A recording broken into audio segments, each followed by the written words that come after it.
6 hours, starring Tom Sherwood. I'm Kojo Nandi.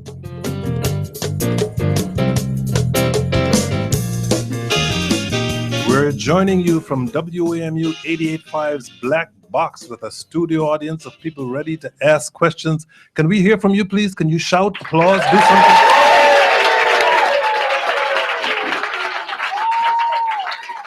Okay, that's enough now.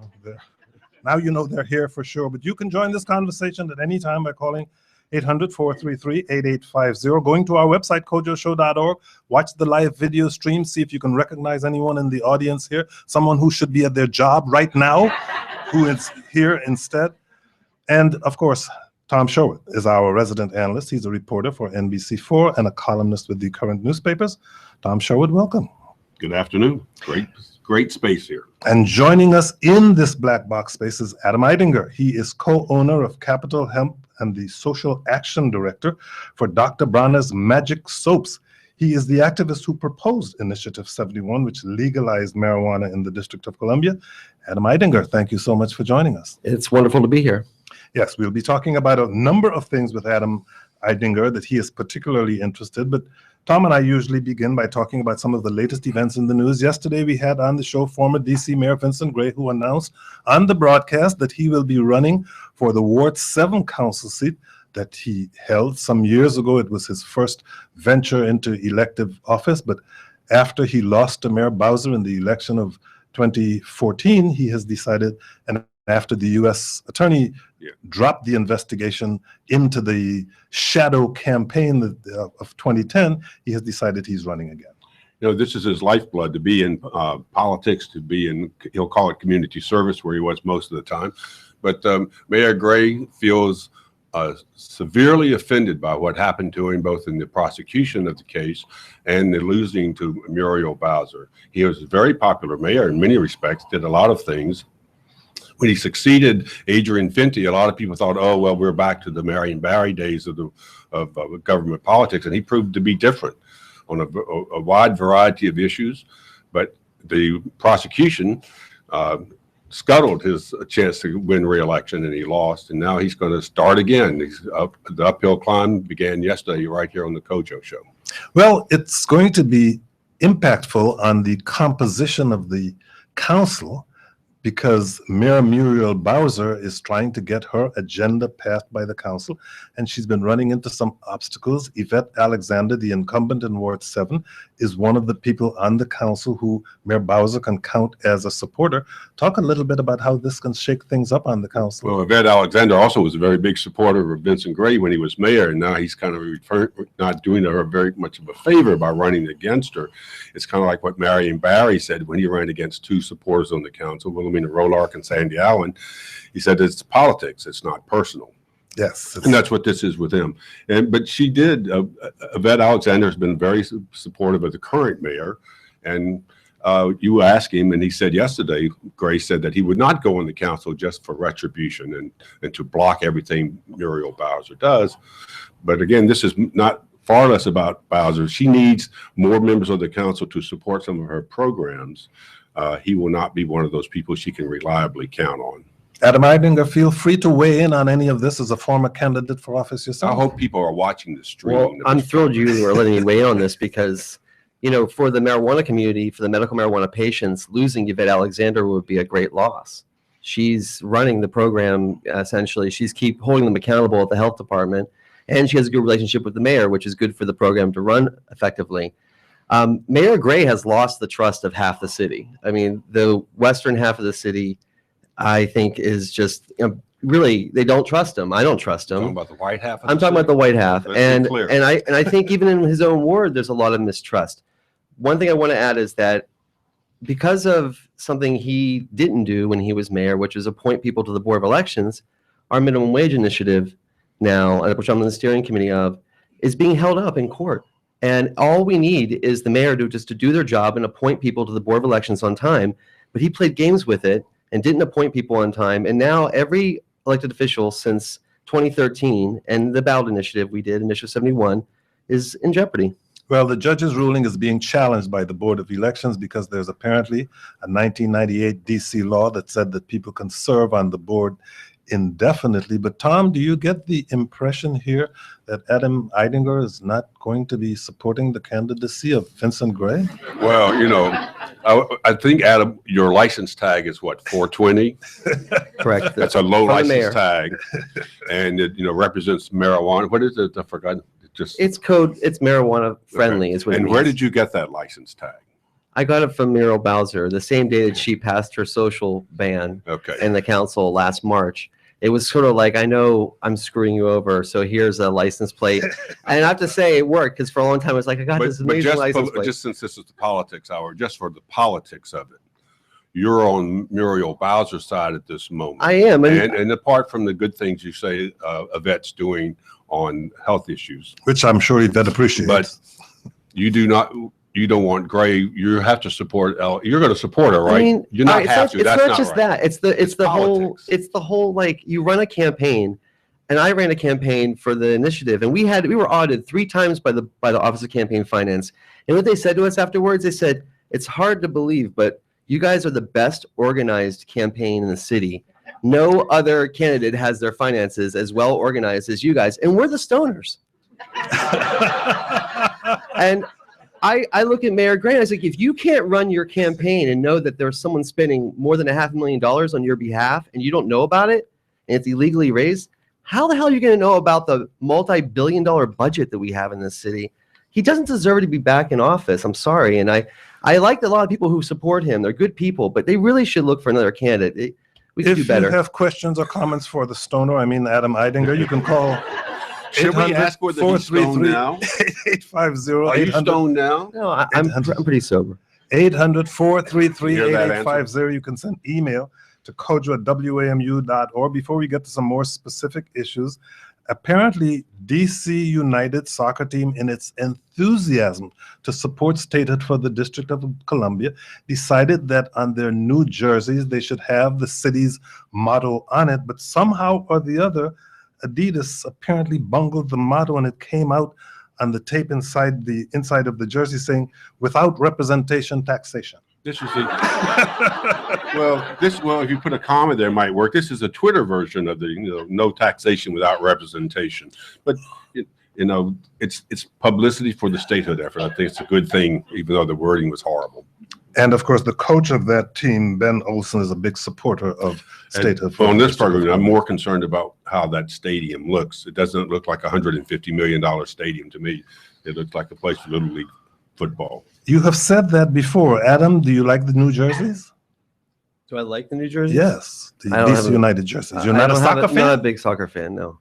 But they're supporting statehood. I'm more of a baseball and football fan. Nothing to do with fashion. Look what he's wearing here. Okay. As we said earlier, and as I root for them. I've been to some games, don't get me wrong. And if the fans like this jersey, great.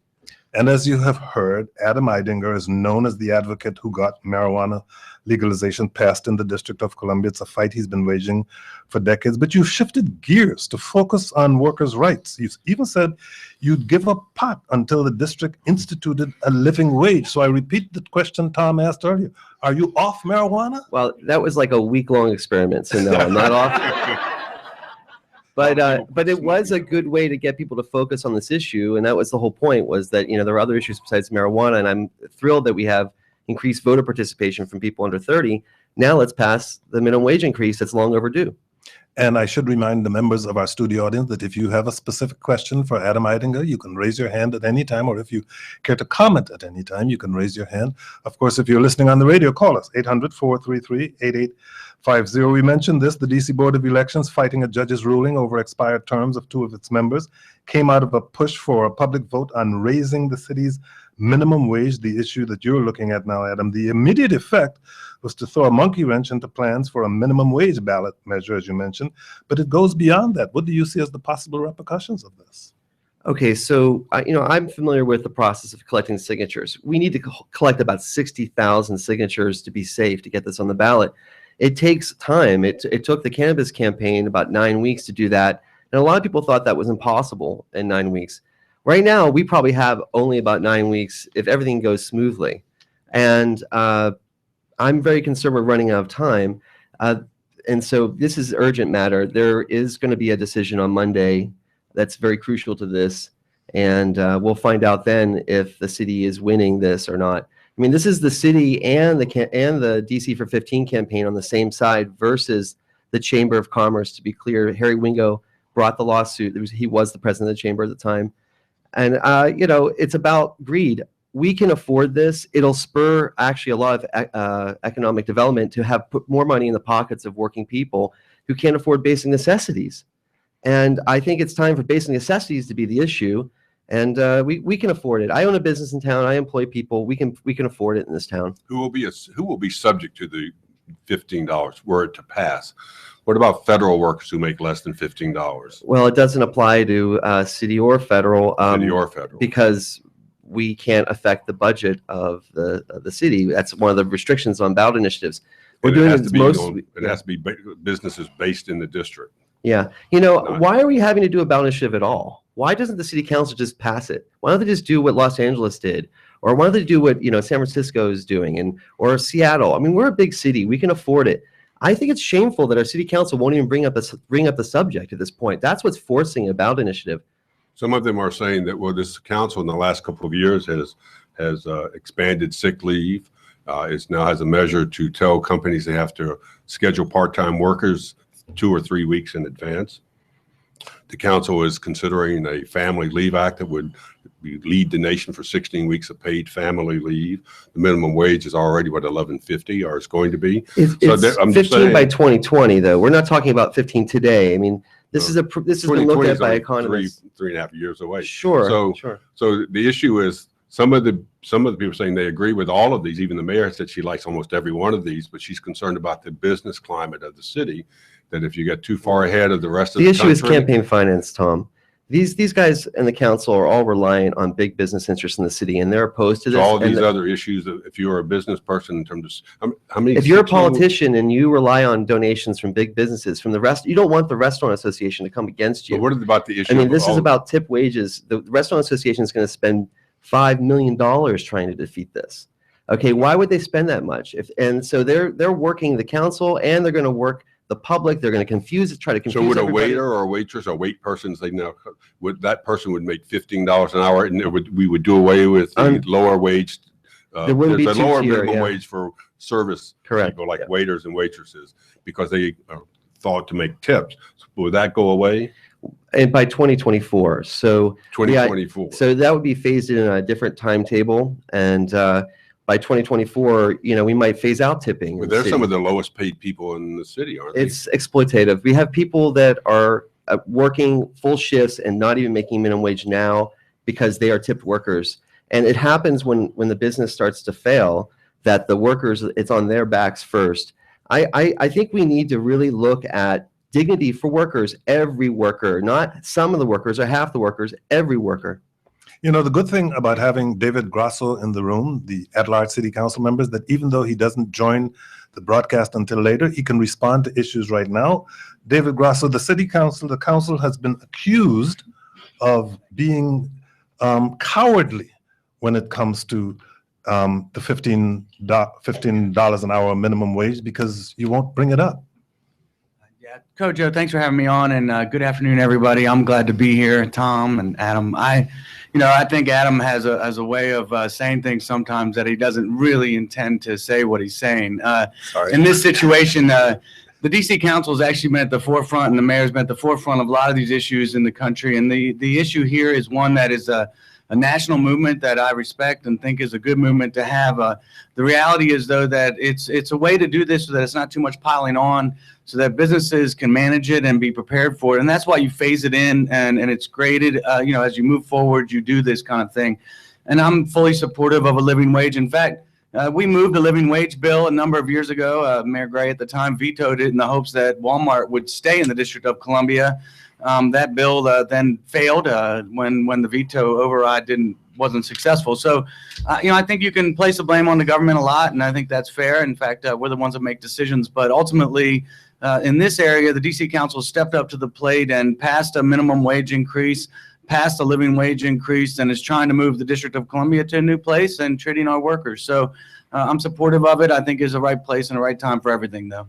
That's the voice of at-large city council member, David Grasso, who'll be joining us. on the podium later in the broadcast. You're listening to the Politics Hour. Tom Sherwood is our resident analyst. He's a reporter for NBC4 and a columnist with the current newspapers. We're coming to you from the Black Box Studio at WAMU 88.5, where our current guest is Adam Eidinger, co-owner of Capital Hemp, social action director of Dr. Bronner's Magic Soaps. He's the activist who proposed Initiative 71, which legalized marijuana in the district. Questions or comments for Adam? Give us a call, 800-433-8850. In the audience, just stick your hand in the air. We'll find you with a microphone. Here is Peter in Ward 7 in Washington. Peter, you are on the air. Go ahead, please. Oh, yes. Good afternoon. I just wanted to make certain that I couldn't quite understand. But, the initiative bill that I do not support was a bill that was passed at very low voter turnout, and that is the reason that it has experienced so much pushback. I don't see how we could have moved forward with something as such as important as legalizing marijuana when only a very few people voted for passage of that bill. Well, we had elections in which there was a low turnout, and in which, if in one particular at-large race a member could win with maybe 15 or 20% of the vote, that does not mean that the individual is no longer, should not be placed in that position. Adam, it wasn't a low turnout. Just look it up online. It was actually a something thousand votes, 105, 110,000. I think it was 113,000. Yeah, somewhere but there. we saw increased turnout. I mean, the Washington Post did a big story about this, about how voter turnout by people under 40 was up remarkably 30% higher than the previous midterm election. So I thought we did really well with turnout. We registered 10,000 voters through our office, and we believe there was another 10,000 who self-registered, or people that lived here for 10, 15 years, and then finally they had a reason to register to vote here. They were still voting in other places. They became more engaged in the community. And I think the social club ban, which I hope we'll get to, is also important, because cannabis reformers want to be able to gather and just be ourselves, and it actually impedes our ability to organize if we can't even meet. Yes, we will get to the social club law, but here's Tom Sherwood. Well, I was about to get to that. Oh, well, don't get to it yet. Yes. We have a question on the minimum wage. All right. From a caller on the phone who apparently has not identified himself. Are you there? You wanted to talk about the minimum wage in Seattle, Washington? Yes, it's just a quick question. What's your name? What has the Anthony calling Go ahead, from Anthony. Pennsylvania? Go ahead. What has the impact of the increase in minimum wage to $15 per hour been in Seattle, Washington? Adam, have you studied this? I believe it happened in 2012. Yep. Adam? You know what? I don't have a great answer for that right now. I wish I did. I haven't been to Seattle. It is. But it is relevant. I have friends there, and they say that life is good, but I honestly don't have a good answer for that right now. I'm sorry. I think what I understand is that they haven't had a drop off in the demand for people wanting to live there, and I think there's still a vibrant restaurant culture there. But I believe people don't tip anymore. Well, I think people are concerned that the federal minimum wage has been stuck at $7.25. Virginia, and its progressive ways in that Commonwealth, are stuck at $7.25. Montgomery County and Prince George's County in Maryland are going up to $11.50, I believe. Again, it's people are saying, if you go to all the things I listed earlier about family leave, sick leave, telling business how to schedule part-time workers, providing all of that, is that you encourage businesses to headquarter themselves outside of the city.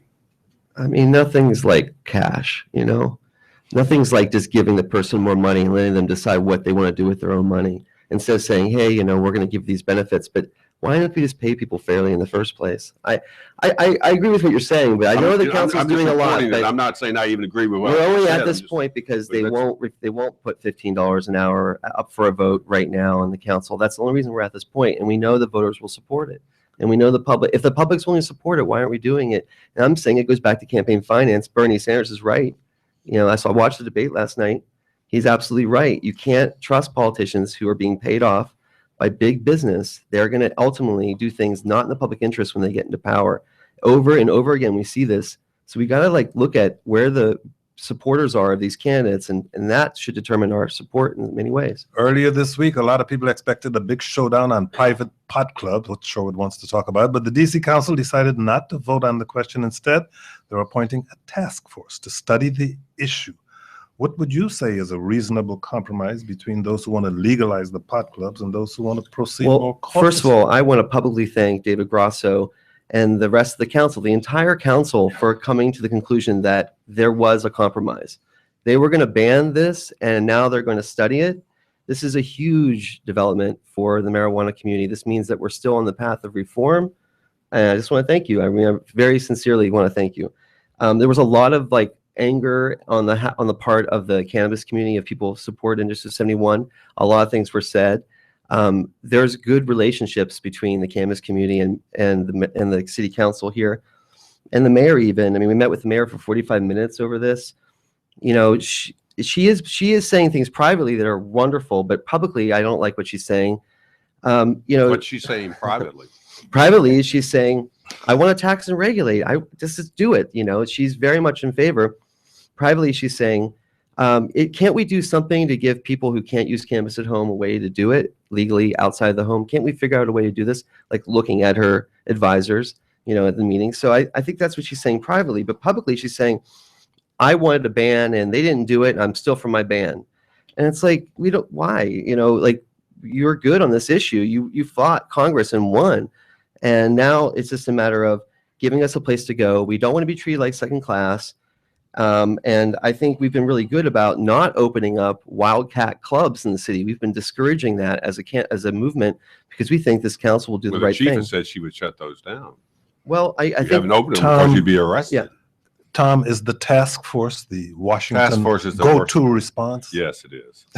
It's going to be a 7-member task force. The mayor gets 4 appointees. The DC Attorney General will be on it, and the council has one, and there's two council people. So that's then they have 4 months, 120 days to recommend what the council should do. It is pretty much of a bureaucratic sleight of hand. But they have to give a report. They're going to give a report. And it's better than just imposing. I'm more optimistic than you, because I see this as a major breakthrough. I thought, and in 120 days, we'll get their conclusions. And at that point, then it's like, will the council pass something? I think we should reserve our judgment until then and see. What are you hoping the council will pass? Well, I think the easiest thing is just amend the smoking ban. Adam, remember, Adam, you initially said that if they tried to block this, you would do another initiative to make it.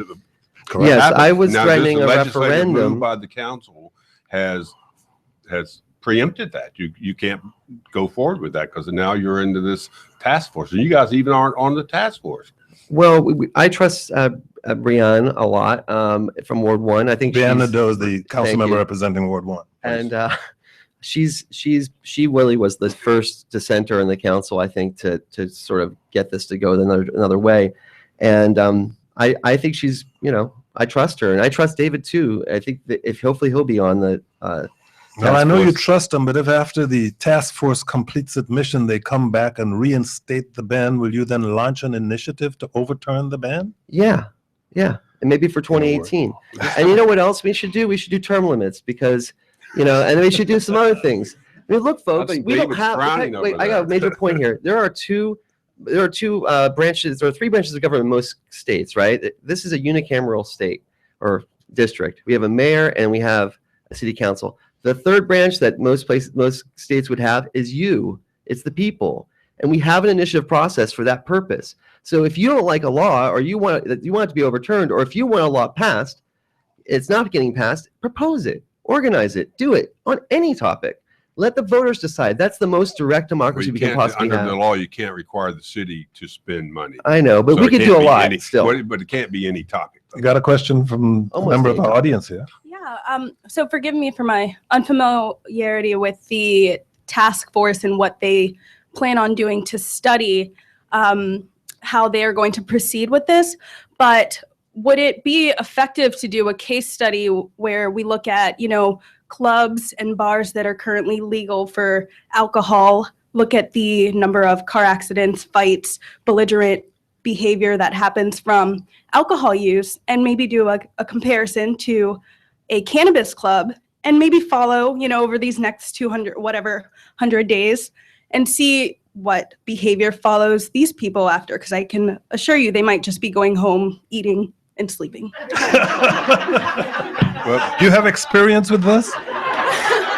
Well, This is per my observation and psychology and justice. well, there are a lot of there are a lot of variables in how you would do that study. It would be very complicated to do. And really, I think I do agree with Adam that, the people of the city should have the right in this country under the applicable laws to do what we want to do, not what a congressman from Maryland says or anything like that. And so I encourage the activism he's suggesting here. The mayor is just concerned that, because you talk about her private conversation, she's concerned that you push too far ahead of Congress in the upcoming budget. And worse, if the Republicans happen to win the presidency, a one sentence in a federal budget for the district could say marijuana shall be deemed illegal in the District of Columbia. And it'll ignite a statehood movement like never before if they try to overturn a recent election. I think the mayor is not afraid of Congress. She told me, I asked this question, what did Congress do? Did they pressure you? Is that why you had to do the social ban? And she said, I got no pressure. She said, I got none. And I think this is actually more about being cautious and trying to listen to the people, the 30% of the public that voted against the initiative. There was a minority that voted against it. Well, and I respect she's their actually concerns. been quite clear about this. She said the problem, as she understands it, is there are no rules and regulations. We have liquor nightclubs and restaurants and how liquor is sold and dispensed and who can buy and who can't and all that. There are detailed regulations. There would be no what would the regulations be? I think we would look at the smoking ban in the city. We have a very effective smoking ban in public places. There are members of the council that want to reopen the ban and tighten it up a little bit, increase the ventilation requirements. I think that's great. And at the same time, what you can do is out of sight, out of public view, you could have clubs that the owner decides, I'm allowing cigarettes here or not. That's the current policy. Have the same policy for cannabis. You don't have to create a special license. People aren't selling cannabis. I'm talking about BYOC, bring your own cannabis, or BYOM, bring your own marijuana. That's it. We're not talking about setting a place to get it. And we need to get the Harris Amendment removed before we can do tax and regulate, or we need some more council members to get behind David Grosso and others. Speaking of removing the Harris Amendment, you traveled. Who is Harris? We're talking about Andy Harris, the Republican congressman from Maryland, from the Maryland Eastern Shore. The man was having a town hall meeting out there, and it's my understanding, Adam Eidinger, that you left your Washington residence and headed out to the Eastern Shore of Maryland to that town hall meeting. What wearing did you do? A hat like the one I'm wearing right now. What did you do?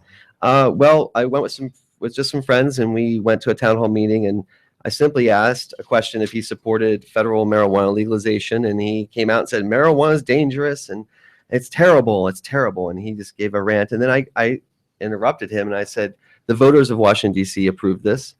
And we went back and forth for quite a bit, and the whole meeting got kind of erupted into yelling and screaming. And it was mostly, retirees. It was an older audience.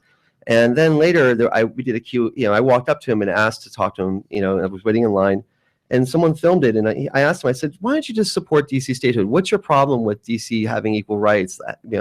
And he said, DC makes irresponsible decisions like legalizing marijuana, and they've got only, I think he said, a 19% Black graduation rate from high school. And he started to throw out like this false information, and it sounded pretty racist to me.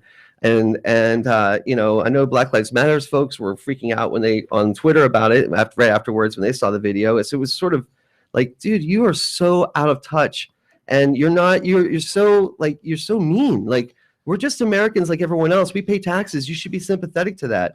And so we're going to go to all of his events. But you succeeded in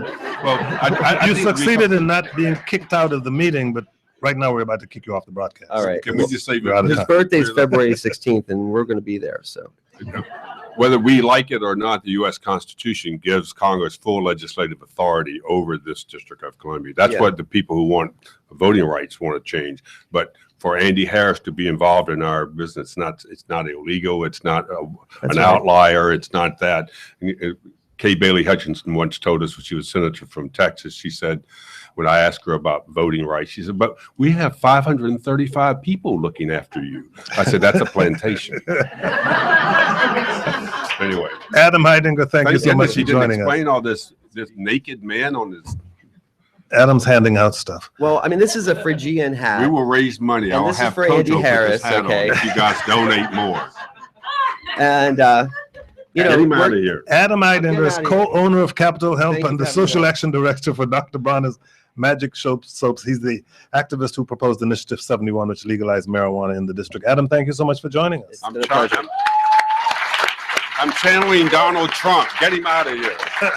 Don't let him take his coat. While Adam's leaving, let's take a phone call from someone who wants to comment on one of the issues, because Adam is still in the room, so he can respond at some point. Here's Jonathan in Washington. Jonathan, you are on the air. Go ahead, please. Hi, yes. Thank you for taking my call. I just wanted to bring up a couple points, which is, as a business owner in Washington, D.C., obviously we don't want people like going and drinking in public, and there's legislation that keeps people from doing that. The second thing that I would say is, one, you have people that be smoking out in public, and, you know, if they did go to work, there's no real way for me to, you know, make sure that, like, they're not high when they're at work. And then second, it's like, what are the provisions of me to actually be able to fire, like, somebody who's, you know, under the influence of marijuana? You know, I'm totally in agreement for people being able to smoke in their own private residence. But what about, like, you know, as a business owner, making sure that my employees don't show up to work high? Well, we'll put that question to David Grasso. He is an at-large D.C. council member who's an independent. He joins us on stage. David Grasso, thank you for joining us. What do you say to Jonathan? Well, thank you for having me. I appreciate being here.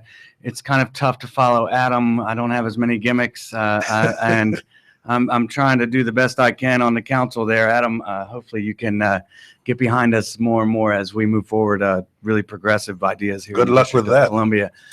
You know, whether or not somebody can or can't smoke marijuana has never really been my concern. And I have to say that straight off the bat here. I got involved in this a long time ago when I introduced the Tax and Regulate bill in 2013 to try to stop people from being arrested for something that I didn't think they should be arrested for anymore. And in particular, because I wanted to see people stop going to jail for it. And the reason I wanted them to no longer go to jail is because they were going away to jail for these nonviolent offenses and coming back worse off than they went away. And then our city was suffering for it because we were receiving back people who had no services, who had no education or very little education, and they had been gone for a long time. And then, you know, in the District of Columbia, you don't go to jail around the corner. You go to jail in the Bureau of Prisons system across the country. So for me, this has always been a criminal justice question. I am supportive of continuing to move forward Tax and Regulate because I think that will completely eliminate arresting people for marijuana.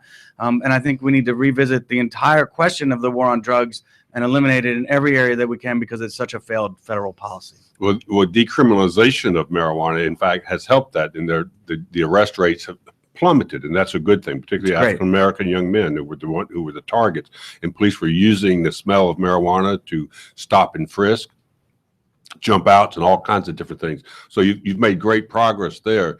But again, as you just point out, that's changing a social policy and police policy without legalizing. It's the caller said, well, how are we going to know if an employee comes to work stoned? Is there a test for that so you can fire the person? And I mean, how are you going to manage it? Because we're only in the middle of a football game. We're about the 50-yard line. The goal Adam has is to have marijuana and to have it regulated and taxed and just like alcohol, right? That is the goal. Without all these, that's right. You can have private clubs. You can all dance in a circle and have marijuana. You really just want to. The goal is to have full Colorado style. I think the goal for me is to tax and regulate it the way we do alcohol in the District of Columbia. 10% tax on residents, 10% on recreational, 6% on medical, 6% on medical, and then ways for us to regulate where these stores are going to be located, where you can smoke it, where you can't smoke it, all of those things.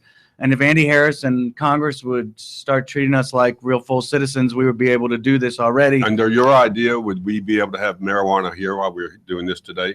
Is smoking under your permitted? idea, Is smoking permitted? If JJ approved it. If JJ Ure is our general manager. He is here and he's sober.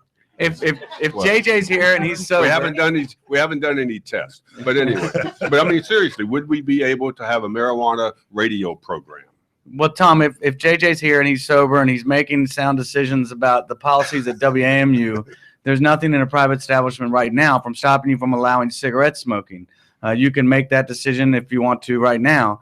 The reality is you can't do that in a restaurant because we prohibited it in restaurants and in other public places. I'm not clear though. Could we, under the vision of the law, would we be able to? You have would be marijuana allowed to do that. In fact, you would have the same restrictions on marijuana that you have with alcohol, and the same restrictions on marijuana that you have with smoking cigarettes. So it's a double restriction, and I think it's appropriate that we put very heavy regulations on this. I'm not for free market on this issue. I'm for regulated approach to all drugs. For the record, it's not JJ's decision. This is American University's property. That's who. Then you will not be smoking pot here. There you go. We talked about the task force that you and your colleagues voted unanimously to create, and Tom mentioned the fact that Adam Eidinger's organization is not a part of that task force. Who will be on that task force, and what do you hope to learn in 120 days that you don't know now? Kojo, you know, whenever I'm on your show, I always say that's a great question. This time I really mean it. I have no idea. In other words, all the times before, you were just flattering the host, but go ahead. No, I have really no idea who's going to be on the task force. I think this was a compromise. Ultimately, what we did at the legislative session on Tuesday was stop the vote on the permanent ban on private clubs and move forward with an amendment to a temporary ban that would allow for further study. So it's really a two-step process, and frankly, I don't know where it's going to end up. I think that the District of Columbia government, including the mayor and the council and the CFO, the chief financial officer, need to be willing to violate the Anti-Deficiency Act and tell Congress that we're going to take our rights back and pass the laws that make sense for the people of the District of Columbia, regardless of the consequences. You know, that's the real deal here, you know, and in the end, no one's been willing to go with me on that. I reintroduced the bill last January in violation of the Harris Act, apparently. And we were getting ready to have a hearing with 3 of my colleagues leading the hearing. And we got all sorts of letters from Congress saying we had to stop. And ultimately, we did concede to their pressure. And well, stop. You also got a letter from the Attorney General of the District of Columbia, Carl Racine, who supports your goal, but said you would be violating the law. I'm all for violating the law. But you have said you would like to violate the law. That's right. If you have questions or comments for David Grosso, call us 800-433-8850. You can go to our website, kojoshow.org, watch the live video stream, ask a question or make a comment, shoot us a tweet at Kojo Show, or email to kojo@wamu.org. As we heard, attorneys for the D.C. Board of Elections are looking to reverse that judge's ruling on the district's elections board. Do you agree with Adam that this could be a very big deal, including throwing into question everything the elections board has done the past 2 years, possibly even the 2014 mayoral and D.C. council elections? I have researched this extensively since last Friday to better understand it, and I'm still not exactly clear on how it's going to come down. My feeling, though, is that if you didn't challenge a decision of the Board of Elections within 7 days, which is in our regulations and in our laws, then it's not timely challenge. And this was the only challenge that was done within that 7 days. So my understanding is that all of the elections are valid, all of the votes, all of the decisions they made, other than this one that was challenged in a timely way. And that's very clear in our statutes that you have 7 days to challenge a decision by the Board of Elections. So really the only one in jeopardy is whether or not the $15 minimum wage referendum gets on the ballot or not. And frankly, the judge ruled in every instance that it was appropriate, except for this one technicality. And I have to say, I'm just as frustrated as Adam and everybody else that we haven't gotten folks nominated and on the Board of Elections. In fact, the woman that signed it is a woman that has been involved in Board of Elections issues for a very long time, who is in a holdover status now for almost 2 years, is not the chair of the board, signed it as the chair of the board. I think there's fundamentally wrong issues going on here that need to be resolved very quickly. But I don't think any court in the land or anywhere in our democracy is going to overturn elections or the decisions made by elections in this regard for a technicality. The question here is whether or not something gets on the ballot. And I think that is really the key decision that we'll find out apparently on Monday. Are you content to let it just go into the next election year, 2018? I'm not sure what you mean by content. I'm happy to not be You're involved. for the 15. You're for it. I don't know that you're for it or not. I Good question, Tom. I apologize for presuming that you're for it. Are you for it? I'm for paying people a living wage in the District of Columbia. That's a I'm no. for a process. That's a no, right? You're No, not it's not a going no. to sign on to It's not- $15 at this moment. I have not signed on to Okay, good. $15, but I can tell you that I do support and have supported raising the minimum wage, and I don't think $12.50 or $15 is enough. And I think that over 15 time is we need not to enough? get no. And I think if you look at the cost of living in the District of Columbia, what you're doing is just picking an arbitrary number that says, oh, okay, now we're going to do 15. What is it going to be in 5 years from that? What is it going to be in 15 years from that? I think the better approach. Well, the better approach is tied to inflation, get the federal government to move, but also work closely with the business community in the District of Columbia to make sure that you understand their real margins, understand what the piling on has done to their businesses, and then get to a place that everybody can agree on. This is a much more difficult issue than just putting it out for referendum like that. We got a question from a member of our audience here. Mr. Grasso, you're incensed about the criminalization of marijuana. I want to hear you get incensed about how there's no criminalization of what Wall Street does. Last night was the biopic of Madoff. We all know about Eric Garner was arrested. First time he was arrested, his fingerprints were taken. His mugshot was taken. He was jailed, became a felon, came out, had to check a box. But Madoff was selling no product 50 years ago. You have the SEC here. You have FINRA here. You have crimes that are moving through the system, the regulatory system, that are not being turned over to police. What are you going to do about that to bring equality? I don't think he has any authority over the federal government, but I'm sure he has opinions about all of it. A crime is a crime. You actually said you would go to jail. I mean, those are very serious national federal issues, but in our little territory here, you've said you would violate the law. You'd be willing to go to jail so that we can have basic governing rights. So do you still take that position? Absolutely. And reality is that it's very infrequent in life that you have the chance to do a direct civil disobedience act. And, fairly often when you're doing civil disobedience, it's on the street where you're blocking traffic to try to make a message about something else. When you violate the Anti-Deficiency Act and you tell Congress that we don't agree with what they're doing to us directly on whether it be marijuana, needle exchange, anything of that nature where it's spending our money, that would be a direct violation by the government, and that's really an opportunity of a lifetime.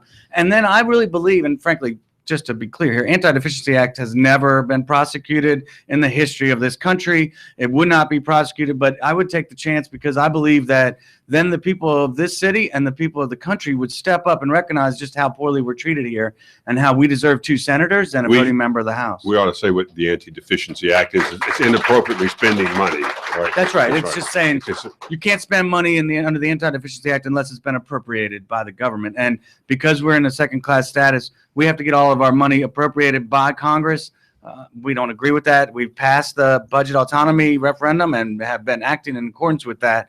But the reality is that in the long run, they would come after us under that law. And frankly, I don't even know who will come after us. I think it's time for us to step up and do something about this and not just sit on our hands. And when it goes back to Wall Street and it goes back to big corporations, I'm all for trying to stop them as well. And I've stepped up in many ways to do this. Please try to keep your question brief because we're running out of time. And local, if possible. Very much local.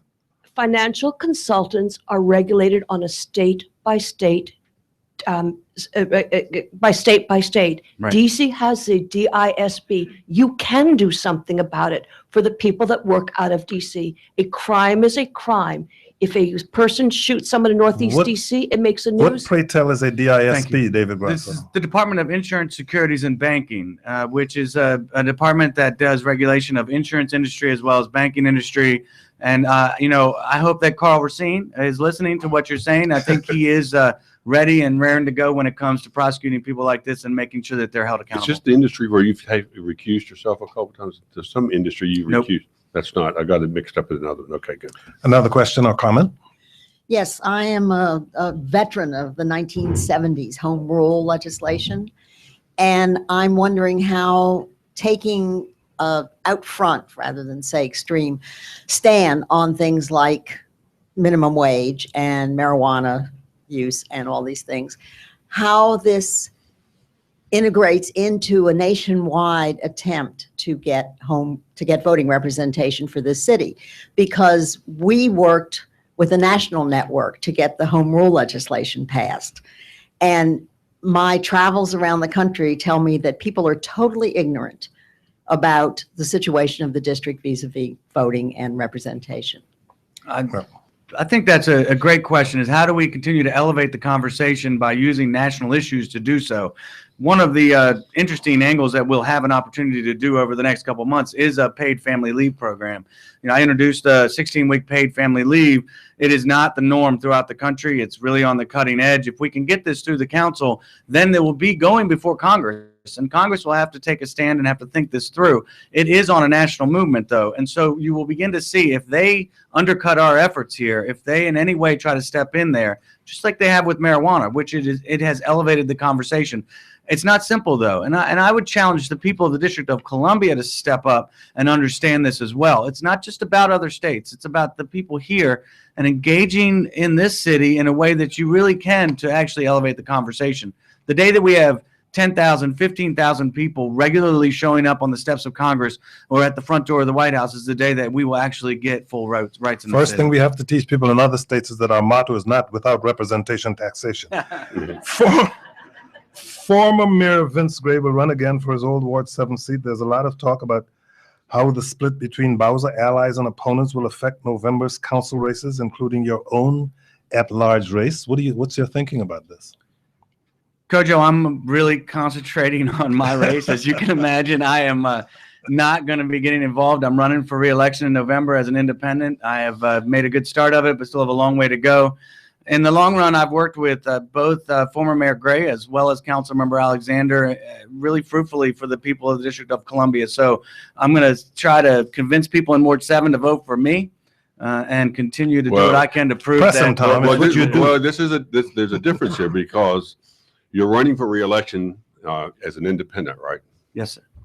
All right, and that's in the November election. There's no primary or anything like that. November 8th.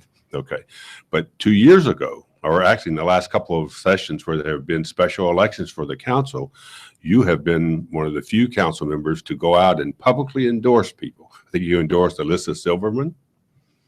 You endorse, I can't remember, but there's at least 2 or 3 that you've endorsed. Don't look at me like a teacher trying to remember them. I've only endorsed one candidate against a sitting council member, and I would do it again and again and again. I endorsed Brianne Nadeau against Jim Graham, and I thought it was the best decision I could have made as a sitting politician. Why is it appropriate at that time to make these endorsements and affect what people do? But now, when we have a crucial time where Mayor Gray is trying to revive his career, and Yvette Alexander, you've served with, it's not like you don't know her, why not take a position on that race?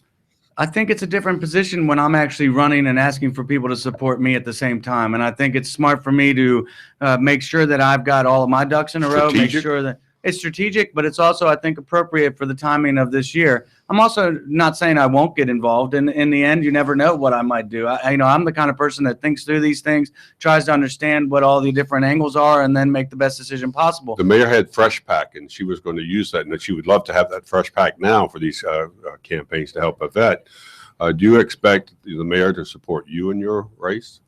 Well, as you know, Tom, I'm an independent. I didn't get a whole lot of endorsements the last time I ran, and I didn't really ask for any. And there's a reason why I didn't. Because would you want her endorsement? Absolutely. Who wouldn't want to have the mayor's endorsement, the former mayor's endorsement, all the council members' endorsements? I think that's better than having the mayor run a candidate against you. Right. So I know you're trying to be Switzerland on this. I know you're just trying to be as neutral as possible because you just want to win. I did introduce legislation to ban the Fresh Pack contributions of unlimited contributions last fall, and helped to dismantle that because I thought it was the wrong approach to elections. I also have spent a lot of time trying to reform the way we do campaigns in the district, including instant runoff voting, including campaign finance reform. So I'm not your normal candidate. I'm the kind of person that thinks outside the box and tries to move things in a different direction. And I'll continue to challenge all of my colleagues and everyone to do that and to think that way, because I believe we'll be a better city over the long run. Do you think Vince Gray got a raw deal from the prosecutors? I think Vince Gray did get a raw deal from the prosecutors, but I don't think he's completely innocent of everything.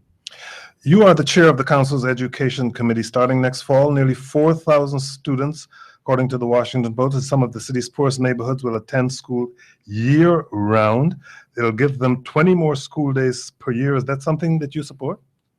Yes, I do support an extended year. I also have supported extended days in the past. I think it's important for us to give children an opportunity to learn as much time as they possibly can in the District of Columbia. it's interesting. One of my main priorities on the Committee on Education, as the chair of the Committee on Education, is to try to put every child in the best position to learn. As you know, I've spent a lot of effort in the past year on trying to eliminate the school to prison pipeline. And I was hoping to have a minute to just tell a story from this week. That's all the time you have. Just this week, my committee director, Christina Henderson, and I had the opportunity to go out to Coolidge High School and visit with Miss McKenzie, who is a teacher there. She's been there for 8 years.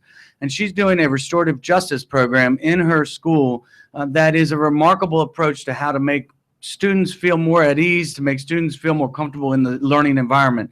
This is something that is a change in the way that we approach discipline, and I think it's appropriate for the city to embrace this across the entire district. We didn't do any big press conferences around it, but we're here to tell people about it, because in the long run, we have to start embracing ways that we can reform behavior, make sure people are held accountable without suspending them, without kicking them out of school, but instead inviting them into school and treating them the way that they need to be treated so that they can get the education that they need to become strong, contributing members of our community. Tom Sherwood. Chancellor Kaya Henderson has said that she will be leaving but for the 17-18 school year, which is just a year from now. It means the mayor, council will have to come up with a new chancellor.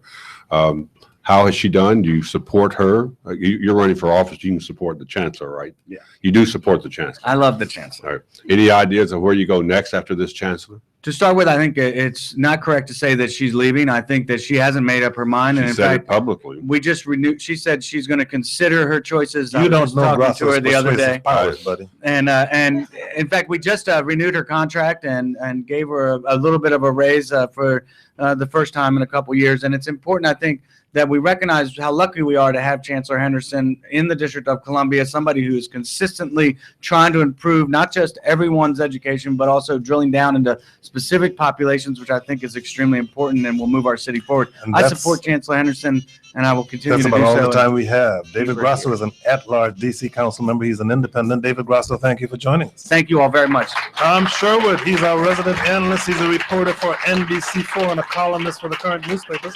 Tom, always a pleasure. And thank you all for listening. I'm Kojo Nnamdi. Coming up Monday on the Kojo Nnamdi Show, race activism and the schoolhouse, how an incident in Howard County, Maryland sparked a student walkout, and new conversations about young people and discrimination. That's at noon Monday on WAMU 88.5 and streaming at kojoshow.org.